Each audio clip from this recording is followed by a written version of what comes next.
Mi vecina me alcanzó en mi caminata matutina y me susurró: «No regreses a casa, vete ahora mismo». Sus palabras me golpearon como agua helada en las venas. Media hora después, todo cobró sentido. Hoy les voy a contar algo que nunca pensé que compartiría. Y si por un segundo esto les resulta familiar, solo les pido que le den like a este video y se suscriban. Me ayudará a seguir abriendo mi corazón. Esa mañana de martes en la colonia Roma Norte se sintió diferente desde el momento en que abrí los ojos. El departamento estaba silencioso, demasiado silencioso, con ese silencio pesado que llega cuando vives sola pero no deberías tener que hacerlo. Tenía 72 años, y mis mañanas se habían convertido en un ritual de supervivencia más que de vivir. El grito estridente del despertador a las 6 en punto me arrancó de sueños que siempre eran mejores que la realidad. Me arrastré a la cocina con mis pantuflas gastadas, esas con agujeros que me había prometido reemplazar. El piso de mosaico estaba frío bajo mis pies, y el tubo fluorescente zumbaba como una avispa furiosa sobre mi cabeza. Preparé mi café de la misma manera que había hecho durante 40 años. 2 cucharadas de café instantáneo, un chorrito de leche que probablemente ya tenía un día de más, y suficiente azúcar para hacer soportable la amargura. El departamento olía a madera vieja y a algo que no podía identificar bien. Tal vez la soledad tiene un aroma. El reloj antiguo del pasillo marcaba el tiempo con la persistencia del tiempo que se sentía como si se moviera demasiado lento y demasiado rápido al mismo tiempo. Cada tic me recordaba otro segundo gastado esperando llamadas que nunca llegaban, visitas que siempre se posponían, el amor que había dado tan libremente pero nunca parecía recibir de vuelta. Me envolví bien en mi reboza azul marino y salí al aire gris de esta mañana de octubre. El aire estaba espeso con esa humedad otoñal que se filtra hasta los huesos y se acomoda ahí como un huésped no deseado. Mi caminata diaria ya no era realmente para hacer ejercicio. Era para escapar de la cámara de eco de mis propios pensamientos, de las paredes que parecían cerrarse un poco más cada día. Las banquetas de la Roma Norte estaban agrietadas y disparejas, contando historias de incontables pasos y duros inviernos. Caminé pasando la tiendita donde Don Kim siempre me saludaba, pasando la parada del camión donde los chavos se juntaban antes de la escuela, pasando las hileras de edificios de departamentos que albergaban familias que podía escuchar riéndose a través de sus ventanas. Su alegría se sentía como un idioma extranjero que había olvidado cómo hablar. En el bolsillo de mi abrigo, apretaba mi celular como una cuerda salvavidas. Tal vez hoy sería diferente. Tal vez hoy mi hijo Miguel me llamaría solo para saludar, o mi hija Janet se acordaría de que yo existía. Tal vez mi nieto Tomás me mandaría una de esas fotos chistosas que solía enviar. Pero el teléfono permaneció tan silencioso como una piedra en mi palma. Había estado caminando unos 20 minutos cuando vi a la señora Delgado adelante. Estaba regando su pequeño jardín del frente, el que cuidaba con la devoción de alguien que entendía que hacer crecer cosas era un acto de fe. Habíamos sido vecinas por 15 años, compartiendo saludos educados y pláticas sobre el clima, pero algo en su postura esa mañana era diferente. Al acercarme, levantó la vista de sus rosas con ojos que parecían guardar secretos. Era una mujer de 60 y tantos, con cabello plateado recogido en un chongo prolijo y manos que hablaban de toda una vida de trabajo duro. Nunca habíamos sido cercanas, pero había un entendimiento tácito entre nosotras. 2 mujeres que habían dado todo a sus familias y de alguna manera habían terminado sintiéndose invisibles. Fue entonces cuando pasó. La señora Delgado soltó su regadera y me agarró del brazo con una fuerza sorprendente. Sus dedos se clavaron en mi rebozo mientras me jalaba más cerca, su voz apenas un susurro. «No regreses a casa. Vete ahora mismo». Las palabras me golpearon como un golpe físico. Sus ojos estaban muy abiertos, casi frenéticos, mirando hacia mi edificio y luego de regreso a mi cara. Había miedo ahí, pero también urgencia, como si tratara de salvarme de algo que aún no podía ver. «¿Qué quiere decir?», tartamudeé, pero ya se estaba alejando, negando con la cabeza. «Solo confía en mí», dijo, su voz quebrándose. «Camina al café de la avenida Álvaro Obregón. Quédate ahí por lo menos 1 hora, por favor». Y luego se fue. desapareciendo por su puerta principal como un fantasma, dejándome parada en la banqueta con el corazón golpeando contra mis costillas. La mañana de repente se sintió más fría, y cada sombra parecía esconder algo siniestro. Me quedé ahí por lo que se sintieron horas, pero probablemente fueron solo minutos, mi mente corriendo a través de posibilidades. ¿Había una fuga de gas? ¿Un robo? ¿Le había pasado algo a uno de mis familiares? Las preguntas se multiplicaron como bacterias en mi cerebro, cada una más aterradora que la anterior, pero algo en los ojos de la señora Delgado había parecido consciente. No el miedo del peligro inmediato, sino la tristeza de alguien que había sido testigo de algo que deseaba no haber visto. Era la mirada de una mujer que entendía la traición en sus formas más íntimas. ¿Conocen esa sensación cuando se dan cuenta de que todo lo que creían saber sobre su vida podría ser una mentira? Eso fue lo que me golpeó mientras me alejaba de mi edificio, mis piernas moviéndose sin pensamiento consciente hacia Álvaro Obregón. Las calles familiares de repente se sintieron extranjeras, como si las viera a través de ojos diferentes. Había estado caminando estas mismas rutas por años, pero esa mañana cada paso se sentía como si me moviera hacia una verdad que no estaba segura de estar lista para enfrentar.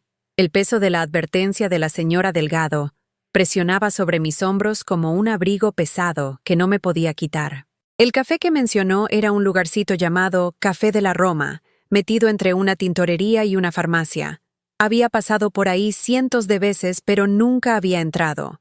La campanita sobre la puerta sonó cuando entré, y el aroma de café fresco y pasteles me envolvió como un abrazo cálido. Pedí una taza de té, Earl Grey, del tipo que mi mamá solía hacer cuando era niña, y encontré una mesa junto a la ventana donde podía ver mi edificio a lo lejos. Mis manos temblaron mientras me llevaba la taza a los labios, y me di cuenta de que había estado aguantando la respiración por lo que se sentían horas. Mientras estaba ahí sentada, curando mi té y viendo el reloj en la pared marcar los minutos, los recuerdos empezaron a inundarme como agua a través de una presa rota. Todas esas veces que había sentido que algo estaba mal, como conversaciones que se detenían cuando entraba a un cuarto, como si se estuvieran haciendo planes sin mí. Pensé en la herencia que había recibido de mi mamá hace 3 años. No era una fortuna, pero era considerable, suficiente para hacer mis últimos años cómodos, suficiente para ayudar a mis hijos si lo necesitaban. El dinero había estado en varias cuentas, algunas en ahorros tradicionales, otras invertidas en acciones que mi difunto esposo había elegido años antes de su muerte. Incluso había una pequeña cantidad en bitcoins, algo que mi nieto Tomás, experto en tecnología, me había ayudado a configurar durante una de sus raras visitas. «Abuela, este es el futuro», había dicho, sus ojos brillantes de entusiasmo. «Deberías diversificar tus activos». Realmente no lo había entendido, pero confié en él, y la inversión había crecido considerablemente en los últimos 2 años. El total estaba por los 8 millones de pesos. No suficiente para hacerme rica, pero suficiente para hacerme valiosa. El pensamiento me revolvió el estómago. Recordé las conversaciones que se habían vuelto más frecuentes últimamente. Miguel preguntando sobre mi situación financiera. Janet preguntándose si había actualizado mi testamento. Preguntas sobre poder notarial, sobre mi capacidad mental, sobre si estaba manejándome bien, sola. En ese momento, había pensado que estaban siendo cariñosos, tal vez incluso protectores. Ahora, sentada en ese café con la advertencia de la señora Delgado resonando en mi mente, empecé a ver esas conversaciones bajo una luz diferente. Mi celular vibró, haciéndome saltar. Era un mensaje de Janet. «Ma, todos vamos a ir esta tarde como a las 2. Necesitamos hablar de tu situación de vivienda. No hagas planes». El mensaje era frío, comercial. No, «¿Cómo te sientes?» o «¿Te viene bien esta hora?» Solo una orden disfrazada de información. Me quedé viendo la pantalla, leyendo las palabras una y otra vez, y algo dentro de mí empezó a quebrarse. Fue entonces cuando entendí por qué la señora Delgado me había mirado con tanta tristeza. Los había visto a mis hijos, tal vez con un agente inmobiliario, tal vez con documentos legales, tal vez planeando mi futuro sin mí. La traición me golpeó como un golpe físico, robándome el aire de los pulmones. Me quedé en ese café por 2 horas, viendo mi edificio desde la ventana, viendo carros ir y venir, viendo gente que no reconocía caminando de arriba a abajo por la calle. En un momento, vi una camioneta estacionada cerca de mi edificio con el nombre de una empresa de mudanzas al costado. Mi sangre se congeló.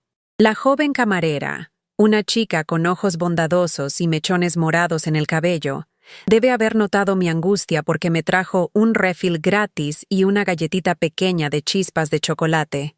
¿Está bien, señora?, preguntó suavemente. Quería contarle todo. Quería explicarle que mis hijos, los bebés que había cargado en mi vientre, amamantado, mecido para dormir a través de incontables noches, aparentemente, estaban planeando deshacerse de mí como si fuera un inconveniente. En cambio, solo asentí y le agradecí su amabilidad. Mientras estaba ahí sentada, surgieron más recuerdos. Los sacrificios que había hecho a lo largo de los años parecían desfilar ante mis ojos como una procesión fúnebre de mi propia creación. Cuando Miguel estaba en la universidad, había trabajado dobles turnos en el hospital donde era enfermera, mis pies adoloridos en esos zapatos blancos, mi espalda gritando por cargar pacientes que pesaban el doble que yo. Cada cheque se iba a su colegiatura, sus libros, sus gastos de vivienda. Cuando se graduó, me abrazó fuerte y me prometió que cuidaría de mí cuando fuera mayor. Cuando Janet se divorció, saqué una segunda hipoteca de mi casa para ayudarla a pagar los honorarios legales y la pensión alimenticia para Tomás. Había creído en ella, la apoyé, incluso cuando me gritaba que yo no entendía por lo que estaba pasando. Había asentido y escrito otro cheque. Cuando mi esposo se enfermó, realmente enfermó, vendí las joyas de mi mamá, piezas que habían estado en nuestra familia por generaciones, para pagar tratamientos experimentales que el seguro no cubría. Janet y Miguel habían prometido ayudar, pero siempre había una excusa, siempre una razón por la que no podían contribuir. Después de que murió, me consolaron con palabras sobre lo fuerte que era y cómo no necesitaba a nadie. Hicieron que mi independencia sonara como una virtud, pero empezaba a entender que realmente era solo conveniente para ellos. Recordé el cumpleaños hace 2 meses cuando ninguno de los dos llamó. Cuando lo mencioné la siguiente semana, Janet dijo: «Ay, ma, ya sabes lo ocupados que estamos. Pensamos en ti. Pensar en alguien no es lo mismo que importarte lo suficiente para levantar el teléfono». Recordé la vez que estuve en urgencias con dolores en el pecho, y le hablé a Miguel desde la cama del hospital. Dijo que trataría de llegar pronto, pero nunca llegó. Después explicó que habían sido solo ansiedad, y yo estaba siendo dramática. El doctor había dicho que fue un ataque de pánico provocado por estrés y soledad, pero no les conté esa parte a mis hijos. El patrón se estaba volviendo claro, como una fotografía revelándose en cámara lenta. Por años, me habían estado entrenando para esperar menos, necesitar menos, pedir menos. Me habían estado lentamente borrando de sus vidas, mientras se aseguraban de que siguiera disponible para sus necesidades financieras. Saqué una libretita que siempre traía y empecé a anotar todo el dinero que les había dado a lo largo de los años. La lista era más larga de lo que esperaba. Reparaciones de coches, enganches, préstamos temporales que nunca se pagaron, fondos de emergencia para emergencias que parecían pasar con frecuencia sospechosa. El total era asombroso. Solo en los últimos 5 años les había dado más de 1 millón de pesos. Dinero de mi jubilación, dinero del seguro de vida de mi esposo, dinero de la herencia de mi mamá. Dinero que se suponía que aseguraría mi futuro había estado fluyendo constantemente para financiar sus presentes. Y ahora, aparentemente, querían el resto. El pensamiento me enfermó físicamente. Me disculpé al baño y me vi en el espejo sobre el lavabo. La mujer que me devolvía la mirada tenía 72 años, con cabello plateado que necesitaba tinte y líneas alrededor de los ojos que hablaban de demasiadas noches sin dormir, preocupándose por gente que claramente no se preocupaba por ella. Pero había algo más en esa reflexión, algo que no había visto en mucho tiempo. Era enojo, puro y justo, y muy atrasado. Regresé a mi mesa y llamé un taxi. Era hora de ir a casa y enfrentar lo que me esperara ahí. Pero primero, hice una llamada más, al banco, para revisar mis cuentas y asegurarme de que nada se hubiera movido sin mi conocimiento. Todo estaba ahí, todo a mi nombre, todo requiriendo mi firma. Por ahora, el viaje a casa se sintió como viajar a mi propia ejecución. Las calles familiares se difuminaron por la ventana, mientras trataba de prepararme para lo que podría encontrar. ¿Estarían enojados de que no estuviera ahí esperándolos? ¿Ya habrían empezado a empacar mis pertenencias? ¿Siquiera notarían que había estado fuera? Cuando llegamos a mi edificio, los vi a todos ahí, tal como la señora Delgado probablemente los había visto esa mañana. El coche de Miguel, la camioneta de Janet y un sedán blanco que no reconocía. Estaban parados en la banqueta frente a mi edificio, hablando en tonos bajos con una mujer en traje de negocios que tenía una tabla con sujetapapeles. Pagué al taxista y caminé hacia ellos, mis piernas sintiéndose como si estuvieran hechas de agua. Voltearon cuando me acerqué, y vi algo en sus caras que nunca había visto antes. No era amor o preocupación o ni siquiera obligación familiar. Era cálculo. «Ma», dijo Janet demasiado alegre, demasiado fuerte. «Ahí estás». Estábamos súper preocupados cuando no estabas en casa. La mentira salió de su lengua tan fácilmente que me mareé. No habían estado preocupados. Habían estado inconveniados. Miguel se acercó. Su sonrisa no llegaba del todo a sus ojos. «Trajimos a alguien que nos gustaría que conocieras. Ma, esta es la licenciada Patterson de Casa de Retiro Atardecer. Es un lugar muy bonito, y pensamos que te gustaría hacer un recorrido». La licenciada Patterson extendió su mano con la suavidad practicada de alguien que había convencido a muchas personas mayores de renunciar a su independencia. «Señora Rodríguez», dijo calurosamente, «sus hijos están muy preocupados por usted viviendo sola. Casa de Retiro Atardecer ofrece cuidado las 24 horas y actividades sociales que creo que realmente disfrutaría». Los miré a cada uno de ellos. Mi hijo, mi hija. Esta extraña que se suponía que resolviera el problema de mi existencia. Detrás de ellos, noté a la señora Delgado viendo desde su ventana, su cara marcada con simpatía y algo que podría haber sido orgullo. «¿Cuánto tiempo han estado planeando esto?», pregunté en voz baja. La pregunta colgó en el aire como humo. Janet y Miguel intercambiaron miradas, y la licenciada Patterson se movió incómodamente. «Ma, hemos estado hablando de esto por un tiempo», dijo Janet cuidadosamente. «Sabes que has estado más olvidadiza últimamente, y con tu artritis empeorando. Solo queremos asegurarnos de que estés segura». Olvidadiza. La palabra me golpeó como una bofetada. No era olvidadiza, era ignorada. Hay una diferencia entre perder la memoria y no tener a nadie que se importe lo suficiente como para hacer recuerdos contigo. «Ya veo», dije. «¿Y decidieron esto sin hablar conmigo primero?» «Tratamos de hablar contigo», dijo Miguel a la defensiva, «pero siempre cambias el tema o te molestas. Pensamos que sería más fácil simplemente encontrarte un lugar bonito y luego discutirlo». «¿Más fácil? ¿Para quién?» Miré a la licenciada Patterson otra vez. Era menor que yo por lo menos 20 años, con cabello perfectamente peinado, y una sonrisa que probablemente funcionaba en familias que estaban abrumadas y desesperadas. Pero yo no estaba abrumada, y solo estaba desesperada en la forma que viene de finalmente ver la verdad. «¿Qué pasa con mi departamento?», pregunté. «Ah, bueno», dijo Janet, tropezando con sus palabras.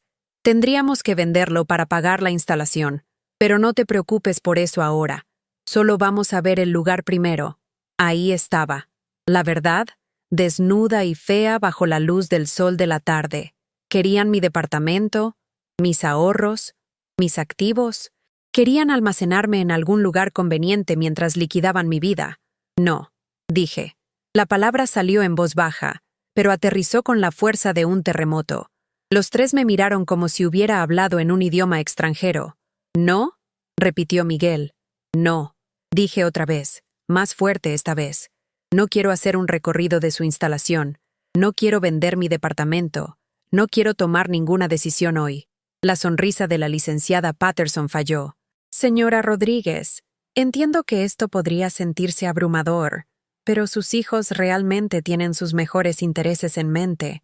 Tal vez podríamos solo echar un vistazo rápido. Mis mejores intereses, la interrumpí, sorprendida por el acero en mi propia voz.